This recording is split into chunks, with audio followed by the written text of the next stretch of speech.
Chiquitito. What? Said everyone at once. Chiquitito.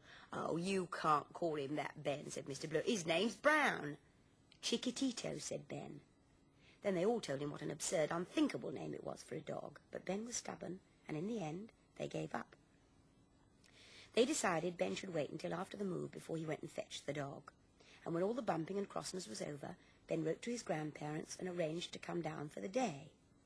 Grandfather wrote him a postcard that read, "Bring muzzle for journey." A muzzle is something you put over a dog's mouth to stop him biting people. It was a British Railways regulation for dogs. So, one Saturday, Ben set off in the train for Castleford with the muzzle and a collar and lead with a silver name and address plate on it. Nothing, surely nothing could go wrong now. Even the weather was perfect, and the May was flowering all along the hedgerows. When he got off the train, Grandpa said, "He's waiting at home for you." When they came to the house, Granny was sitting outside. Almost at once a dog started barking. Ben saw him.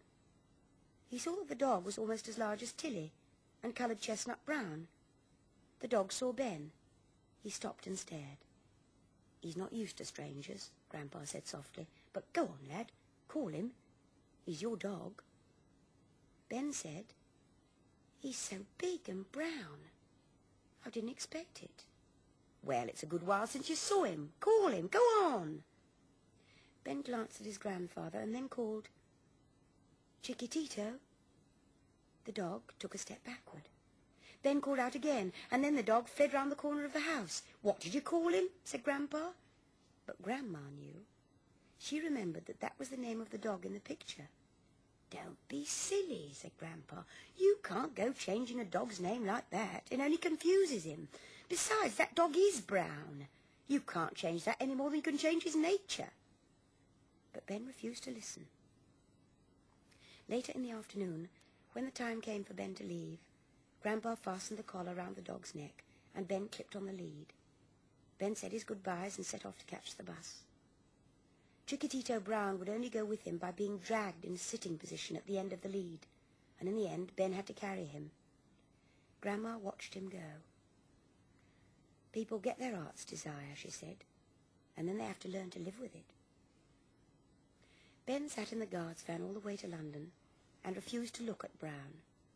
He wanted a dog who was small and light brown and brave, and his dog was none of these things. Ben was sick with disappointment. When Ben got back to London, he felt he just couldn't go straight home.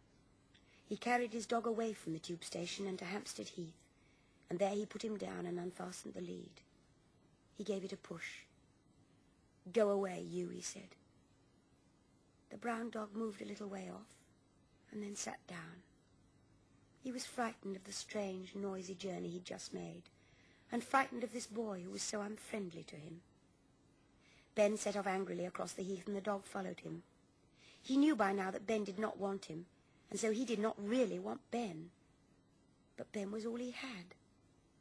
So the two of them crossed the heath together, but not in companionship. Ben walked until it started to get dark, and then he sat down at the top of a little hill. He was alone on the heath now, except for the brown dog, who still followed, but farther off. Ben knew that if he called the dog by the name he was used to, he would come. But if he never called him, in time, the dog would wander away. He'd be a nameless, ownerless dog that some policeman might find. He looked up, and the slope in front of him was empty. So, the brown dog had gone, at last. Did Ben care? He remembered his shame on the bus, when the big brown dog sat trembling on his knee, and the conductor said, "He needs a bit of cuddling." He'd done so without kindness or pity. He felt a disappointment that made him cruel. Ben let his head fall forward onto his knees, and wept for that small, brave dog that he could not have.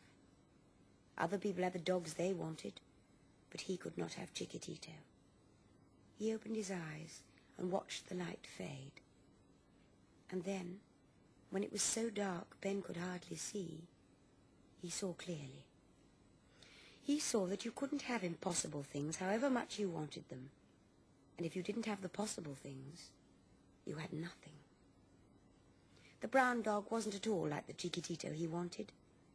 But Ben remembered the warmth of the dog's body as he carried him, and the way the dog had pressed up to him for protection and had followed him, even in hopelessness.